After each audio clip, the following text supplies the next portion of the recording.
Hi there, this is Rajiv. Now you are watching Birds with Bike. Day 25 এর ফার্স্টারে সবাইকে আরও একবার most welcome. গতকাল 24তম দিনের বিকেলবেলা কিন্তু আমার বড় একটা অ্যাক্সিডেন্টের হাত থেকে আমি বেঁচে গিয়েছি। অনলি 5টা মুরগির উপরে আঘাত করছে কুত্তা যখন ওর ভিতরে ঢুকছে তখন ওরা অনেকগুলো মুরগি আঘাত করতে পারতো। অনলি 5টার উপরে আঘাত করে মেরে চলে গেছে ওরা। আর কয়টা নিয়ে তাদের নিজেদের খাবারের জন্য নিয়ে গেছে এটা জানি না, বাট 5টা আমি শেডের ভিতরে পাইছি। আর এখন সবচেয়ে বড় আতঙ্কের বিষয়, যখন মুরগিগুলা ওই এর ভিতরে রয়েছে, কুত্তা যখন বাইরে থেকে ভিতরে গিয়েছে, ভিতরে যে যখন ওদের টার্গেট যেটা ছিল সেটা যখন ধরতে পারেনি কিংবা যখন আঘাত করেছে একটাই, তখন বাকি যে মুরগিগুলো রয়েছে সব আতঙ্কগ্রস্ত হয়ে মুরগিগুলো সব শেডের একটা কর্নারে চলে এসেছে এবং একটা আরেকটার ওপরে উঠে চলে গিয়েছে। তা 5টার ওপর দিয়ে গিয়েছে, চাইলে আরও অনেক বড় ক্ষতি হতে পারতো। আর গতকাল রাত্রে আমি যে মেডিসিনগুলো দিয়েছিলাম, একটা দিয়েছিলাম লিভোফ্লক্সিন, নেপ্রোকেয়ার দিয়েছিলাম, আর নাম্বার 3 দিয়েছিলাম অ্যামোক্সিসিলিন। এই 3টা দিয়েছিলাম, কারণ এই 25 তারিখ চলে আসতে 22 থেকে 25 তারিখ পর্যন্ত কিংবা 26 তারিখ পর্যন্ত মুরগির একটা মর্টালিটি দেখা যায়। সেই মর্টালিটির প্রতিরোধ করার জন্য আমি জাস্ট এই অ্যান্টিবায়োটিকটা চালাচ্ছি। আর নেপ্রোকেয়ারটা ওদের রেনাল সিস্টেম, রেসপিরেটরিটা ক্লিয়ার করবে। আমরা গতকালকে 24তম দিনের সকালবেলা যে মুরগির পোস্টমর্টম করছিলাম, ওইটা পোস্টমর্টম করার পরে একটা জিনিসই আমরা পাইছি, সেটা হলো তার রেসপিরেটরিতে ঘা ছিল, তার ঠান্ডা লাগার কারণে রেসপিরেটরিতে ঘা হয়েছে। কিন্তু আমি এই শেডের আজকে 25তম দিন, 0 ডেজ থেকে 25তম দিন পর্যন্ত আমি দেখভাল করতেছি, বাট আমি কিন্তু কোনো সময় ঠান্ডা দেখিনি। কালকে সুমন ভাই আসছিল, সুমন ভাইয়ের সাথে আপনাদের ইন্ট্রোডিউস করাতে চেয়েছিলাম, কিন্তু সুমন ভাই এই বিষয়টাতে খুব বেশি আগ্রহী না, সেজন্য আপনাদের সাথে ইন্ট্রোডিউস করাইনি। তো সুমন ভাই আসার পরে পোস্টমর্টম করার পরে দেখলাম যে জাস্ট তার রেসপিরেটরিতে প্রবলেম, সেজন্য আমরা নেপ্রোকেয়ারটা দিয়েছি। এখনও সকালে ঠিক করিনি আজকে কি দিব। আর গতকালকে যে দরজা যেটাকে ভাঙছিল, এই দেখেন এইখানে কিন্তু এই একটা কুত্তা আর ওই যে আরেকটা আসতেছে, এই দুই ভদ্রলোক কিন্তু সবসময়ই থাকে। এই যে এখানে একটা দাঁড়িয়ে রয়েছে আর একজন আসতেছে, কিন্তু এরা দুইজন আমার মনে হয় গতকালকে আতাত করে বাইরের এরাও এখান থেকে সরে গিয়েছে, যে বাইরের কুত্তা দুটো আসছে, বাইরের কুত্তাদের তাদেরকে সুযোগ দিয়েছে ভিতরে ঢোকার জন্য। এই যে এই দুই বান্দার, এখন এই দুই বান্দারে আমি কি করব বলেন? এই দুটো সবসময় থাকে এখানে। এদের আমি দিয়ে দেখছি, আমার বাইরে এখান থেকে মাঝে মাঝে যখন এবং খাবার আমি পানি দিই, তখন ভেতর থেকে মুরগিগুলো বাইরে চলে আসে, একদম ওদের নাকের কাছে থাকে, কিন্তু ওরা কোনো সময় আঘাত করে না। এই যে এখান থেকে এই যে ভিতরের এইটা ছিঁড়ে গেছিলো, ভিতরেরটা ছিঁড়ে চলে গেছে। আমরা গতকালকে রাত্রে এই যে এইটা মেরে দিছে, আর এই যে কাঠটা মেরে দিছি, আর এই পর্যন্ত।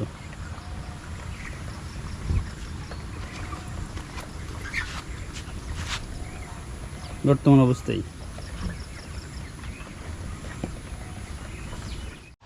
চাচাকে খড় কাটায় একটু হেল্প করার পরে আমরা পানি ধরে নিয়েছি। চাচা পানি ধরেছে ড্রামে, পরে ওষুধ এবং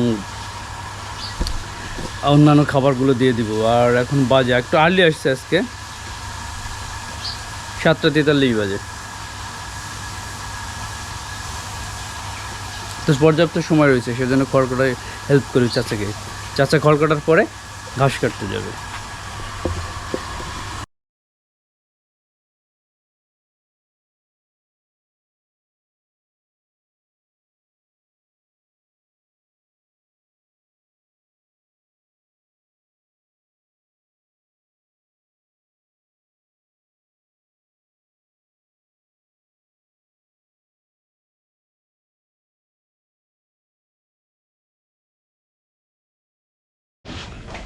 মেশিনে খড় কাটতে কিন্তু ভালোই লাগে, আমার খুব ভালো লাগে। আপনাদের কেমন লাগে জানি না, বাট আমার খুব ভালো লাগে। শেডের ভিতরে যাবো এখন, তার আগে টি শার্ট চেঞ্জ করবো, হাতে পায়ে সবগুলো স্প্রে মারবো, দেন আমরা শেডের ভিতরে। দেখেন কি সুন্দরভাবে একদম আমার গেটের কাছে শুয়ে রয়েছে। কালকে যখন এই কুকুর আমার শেডের ভিতরে আঘাত করছে, তখন এত রাগ হয়েছে যে এদের যেখানে পাবো, শুধু এইখানে না, যেখানে পাবো সেইখানে মারবো। মানে কী বলবো, কিছুই বলার নাই। কিন্তু আসলে এই অবুঝ প্রাণী, এরা যদি বুঝতো যে তা আসলে এদের মনিবের মুরগি শেডের ভিতরে যে মুরগি খাওয়া অপরাধ, তাহলে মনে হয় এরা সে কাজ করতো না। কিন্তু এখন দেখেন কীভাবে শুয়ে রয়েছে, যে আঘাত করবো কীভাবে। আমার এত রাগ হয়েছিল মনে হয় এদেরকে মানে এই এলাকায় না, যেখানে পাবো সেখানে মারবো। কিন্তু এত সুন্দরভাবে শুয়ে রয়েছে, কী বলবো বলেন। কিন্তু আমার কি মনে হয় জানেন, এরা যেহেতু একবার সুযোগ পাইছে, এরা নেক্সট টাইমে এই সুযোগটা বারবার নেওয়ার চেষ্টা করবে। তা আমার উচিত হবে ভালোভাবে সব জায়গাটা প্রোটেকশন করে, যেখানে যেখানে দুর্বল রয়েছে। দুর্বল বলতে একটাই, এখানেই ছিল, বৃষ্টি পড়তেছে টিপটিপ করে। আর গতকালকে আমি লিটারটা সব চেঞ্জ করতে পারিনি, একটা সাইড চেঞ্জ করে দিয়েছিলাম। একটা সাইডের তাও কী বলবো, একটা পোর্শন রয়েছে, যদি আমরা 3টা ভাগ করি তাহলে 2 ভাগ করছে, আর 1 ভাগ করতে পারি নাই। আর বাকি এ পাশে হচ্ছে না, পূর্ব পাশেটা তো করিই নাই। দেখি এখন করব, যেহেতু একটু সময় রয়েছে।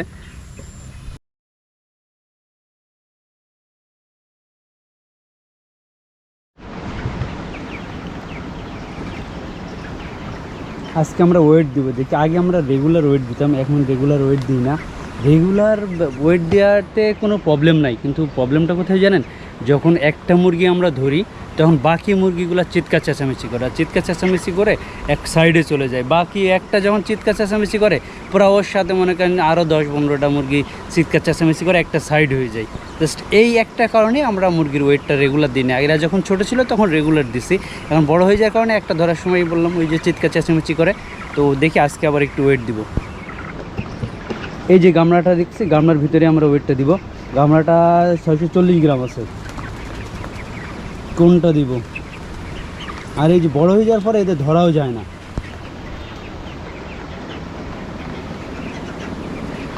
দেখি একটা বড় দিব, একটা ছোট দিব। বড় কই, এই বান্দাটা একটু বড় মনে হয়েছে, ওই ধরতে পারি নাই। আচ্ছা, আরও একটা আছে এখানে, দেখি এটা একটু ধরতে পারি কি। ওয়েট ওয়েট ওয়েট ওয়েট, আস্তে আস্তে আস্তে আস্তে আস্তে।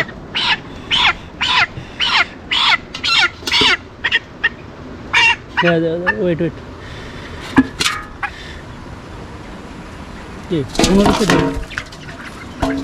দেখেন এখান থেকে সব মুরগিগুলো ফাঁকা হয়ে গেছে।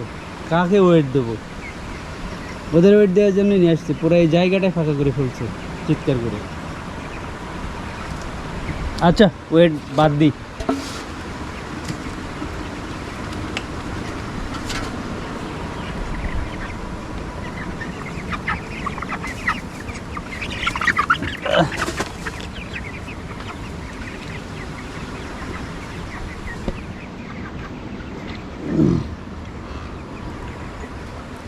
আচ্ছা ওয়েটটা বাদ দিয়ে দিলাম, আজকে আর ওয়েট নিলাম না। এই ওয়েট নিতে গেলে চিৎকার চেঁচামেচি করে সব চলে যায়।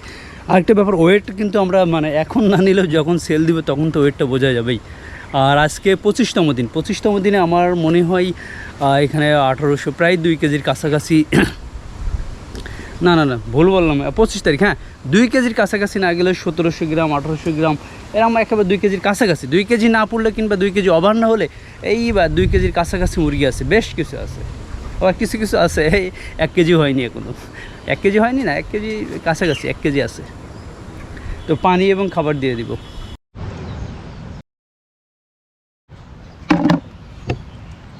পঁচিশতম দিনের সকালে আমরা যে ওষুধ 3টা দিব সেটা হলো এসিআই লিভো, মানে লিভোফ্লক্সাসিন, অ্যামোক্সিসিলিন ট্রাইহাইড্রেট বিপি, আর একটা দেবো ব্রোম হেক্সিন হাইড্রোক্লোরাইড বিপি। মোটামুটি গতকালকে এই ওষুধটা আমার কাছে ছিল না, এইটা আনতে যাই আমার এই মানে আকামটা হয়েছে, কুত্তায় যে আমার মুরগির ঘরে হানা দিয়েছে, এই ওষুধটা আনতে যাই, এটা ছিল না আমার কাছে। এটা ঠান্ডার বিরুদ্ধে কাজ করে, যখন ঠান্ডা লেগে গেছে কিংবা ঠান্ডা আর একটা ভাব থাকলে ইনিশিয়ালি ওষুধটা খুব ভালো কাজ করে। তো এইটা দিব, ঠান্ডা নাই যদিও, কিন্তু গতকালকে যে পোস্টমর্টম করার একটু রেসপিরেটরিতে একটু ইনফেকশন পেয়েছিলাম, সেই জন্য এটা আমরা দিয়ে দিব। এই 3টা ওষুধই আমরা দিয়ে দেবো, 3টা ওই ওয়াটার সলিউবল।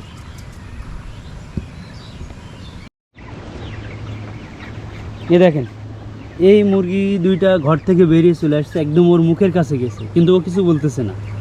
গতকালকে এরা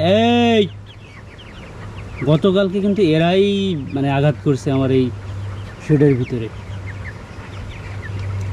চাচার ভাষ্য মতে এরা ছিল না, কিন্তু এই দুজনে সব সময় থাকার কথা এখানে, এই 24 ঘন্টা এরা থাকে এখানে। বৃষ্টি বাদল ঝড় তুফান প্রচণ্ড রোদ গরমে সব সময় এখানে থাকে, এই বালির উপরে তারা রেস্ট নেয় এইভাবে। কিন্তু এদের অগসরে এরা কোথায় গিয়েছে কালকে, এদের অগসরেই আমার শেডে অন্য পাড়ার কুকুর এসে আঘাত করে, এদেরকে জবাব দিতে হবে, এদের বিচারের সম্মুখীন করবো আমি। না খেয়ে টোটাল খাওয়া দাওয়া বন্ধ। সর সর সর সর। 25তম দিনের ফার্স্ট আওয়ারের এখনও কোনো মর্টালিটি নেই, খাবার এবং পানি দিয়ে দিয়েছি। 25 তারিখের অ্যাক্টিভিটি এই পর্যন্তই। এখন মানে এই প্রতিদিনই একটা না দুইটা এমন, এর আগের চেয়ে শুরু এই 25 তারিখ পার হলেই মানে এরকম মারা যেত, একটা যাইতো, দুইটা যাইতো, তিনটা যেত, এমন কোনো সকাল নাই 2টা 3টা ফেলায়নি। কিন্তু এখন যখনই এই মানে জিরো চলে আসে সংখ্যার জায়গায়, তখনই মানে খুবই ভালো লাগে যে কোনো মর্টালিটি নাই একটাও, মানে ভাবতে ভালো লাগে। আর আগে বাসায় যেহেতু আতঙ্কে থাকতে পারতাম না, আর গতকাল এই কুত্তায় আঘাত দেওয়ার পর থেকে রাতেও ঘুমায় না, মনে হয় সারাদিন এই দরজার কাছে বসে থাকি। আর গেলে বাসায় যাওয়ার সাথে সাথে বিভিন্ন রকম টেনশন শুরু হয়ে যায়, যে গতকাল রাত্রে এই অবস্থায় ঠিক করে চলে গেছি, তারপরেও বাসায় যে কী অবস্থা হচ্ছে না হচ্ছে এটা নিয়ে প্রচণ্ড পরিমাণে প্যানিক থাকতে হয়। তো সবাই ভালো থাকবেন, সুস্থ থাকবেন। দেখাবে বিকেলে যদি কোনো রকম অ্যাক্সিডেন্ট কিংবা কোনো অঘটন না ঘটে, তাহলে বিকেলে শ্যুট করব না, আমরা একেবারে 26 তারিখে সকালে আবার দেখা হবে। সবাই ভালো থাকবেন, সুস্থ থাকবেন, আল্লাহ হাফেজ, দোয়া করবেন আমার জন্য।